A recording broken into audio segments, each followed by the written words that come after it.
ingin kerja Anda lebih bermakna, ingin kerja Anda itu powerful, dan ingin pekerjaan Anda itu berdampak di dunia dan akhirat, dan bagaimana caranya, ikuti video ini hingga tuntas.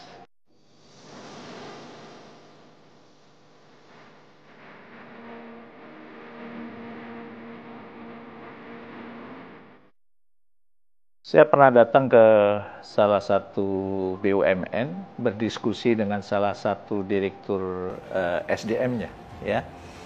Dan ketika diskusi itu, salah satu yang didiskusikan adalah bagaimana penerapan noble purpose dalam kehidupan sehari-hari seorang karyawan, seorang pemimpin.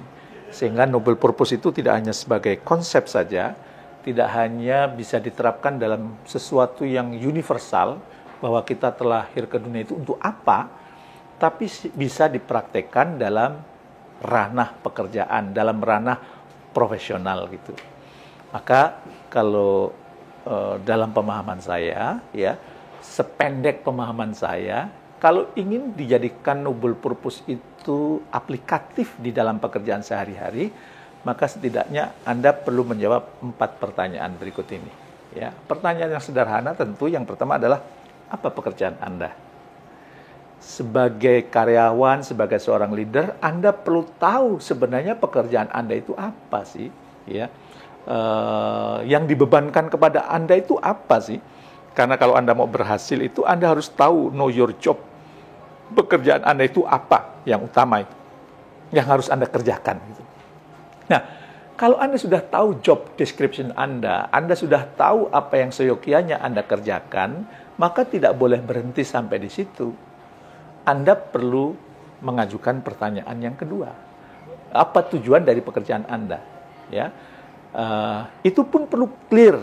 Ya, karena sesuatu yang tidak ada tujuannya atau sesuatu yang tujuannya nggak jelas, itu membuat Anda juga bingung, membuat Anda juga kemudian mungkin ragu ketika mengambil keputusan. Nah, tapi kalau Anda sudah tahu, oke, tujuan dari pekerjaanku adalah ini, maka saya akan fokus kepada hal-hal yang menjadi tujuan dari pekerjaanku. Ya, tidak boleh keluar dari apa yang menjadi tujuan yang seyogyanya harus aku kerjakan. Nah, kalau sudah tahu nih pekerjaanku apa, tujuannya apa, jadi clear. Tapi kalau cuma sampai di situ, nggak ada daya dorong yang lebih besar, ya, yang semakin besar Anda aktif melakukan pekerjaan itu, maka Anda harus mengajukan pertanyaan yang ketiga, yaitu apa? Apa dampak dari pekerjaanku ini? Dampak pekerjaanku ini adalah kira-kira untuk aku dampaknya apa? Boleh jadi untuk aku dampaknya adalah karir naik misalnya, tunjangan naik, ya, atau dapat bonus, dapat komisi, ya.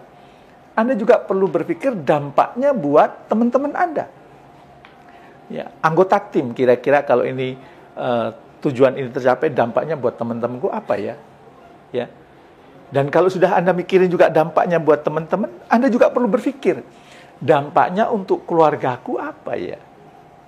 Kalau seandainya ini tercapai ya, ya, Anda mikir, kira-kira apa dampaknya buat orang tuaku? Apa dampaknya buat pasangan hidupku? Apa dampaknya buat putra-putriku? Dan dibesarin lagi, kira-kira apa dampaknya buat perusahaanku ya? Kalau tujuan ini berhasil, kira-kira apa dampak yang terjadi pada perusahaan di mana saya bekerja? Diperluas lagi, apa dampaknya buat masyarakat? Ya, mungkin masyarakat mendapat layanan lebih mudah, lebih cepat, lebih murah. Ya, kalau Anda punya pemikiran kayak gini, maka Anda tidak akan mengeluarkan produk-produk yang merusak masyarakat, produk-produk yang kemudian bisa merusak lingkungan, produk-produk yang kemudian bisa membuat penyakit buat masyarakat. Ya, bahkan Anda akan bisa bertanya, apa dampaknya buat negaraku dari pekerjaan ini? Maka kalau Anda bisa menjawab pertanyaan-pertanyaan ini, Anda jadi mengerti, oh ternyata pekerjaanku ini punya makna ya. Ternyata pekerjaanku ini dampaknya besar ya. Oh ternyata pekerjaanku sangat berarti buat orang-orang di sekitarku ya. Maka itu akan memperkuat noble purpose Anda. Dan jangan lupa, pertanyaan yang keempat ya adalah apa alasan Anda melakukan pekerjaan itu? Ya. Ini akan memperkuat pertanyaan 1, 2, dan ketiga.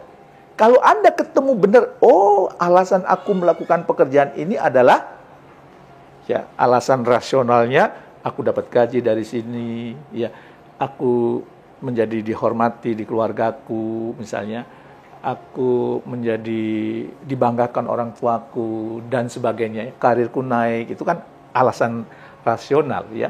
Dan akan semakin kuat kalau Anda punya alasan emosional. Bahwa Anda sumbangsih yang mau Anda kontribusikan untuk orang-orang sekitar Anda. Ya. Berarti memperkuatkan jawaban dari pertanyaan sebelumnya.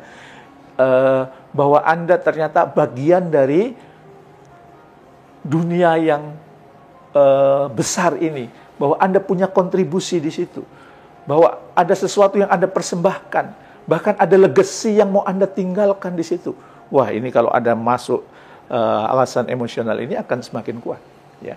Dan tentu karena saya memang menggunakan kerangka kacamata spiritual leader, ya, maka pastikan bahwa apa yang Anda lakukan itu juga punya alasan spiritual.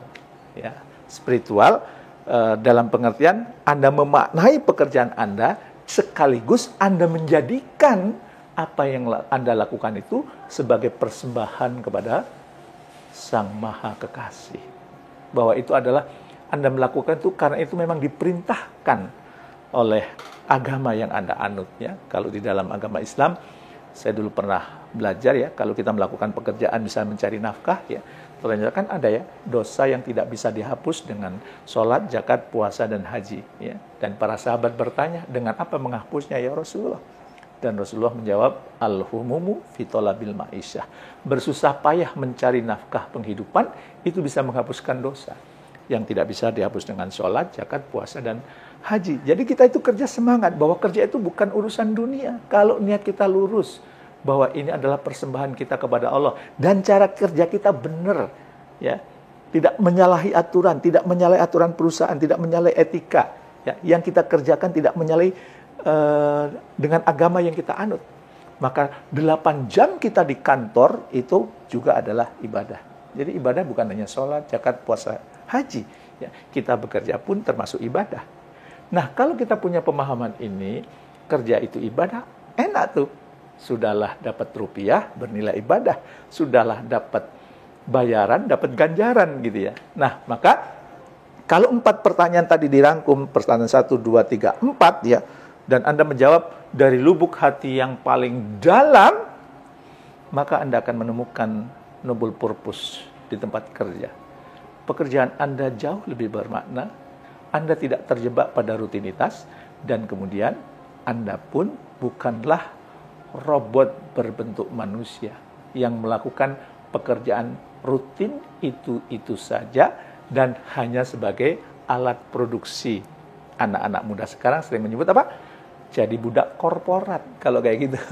Tapi kalau Anda mampu menjawab 4 pertanyaan, insya Allah Anda tidak menjadi budak korporat. Ya. Tapi Anda menjadi diri Anda dengan versi terbaik Anda, dan Anda bisa kontribusi terbaik, dan yang menarik, apapun yang Anda lakukan di pekerjaan, bisa menjadi bekal pulang ke kampung akhirat. Bukankah kita makhluk spiritual yang sedang melakukan perjalanan profesional?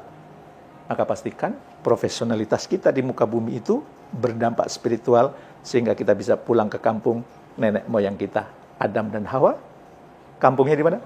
Di surga. Mudah-mudahan kita bisa punya bekal yang banyak ke surga kalau kita jadikan pekerjaan sebagai noble purpose dalam kehidupan kita.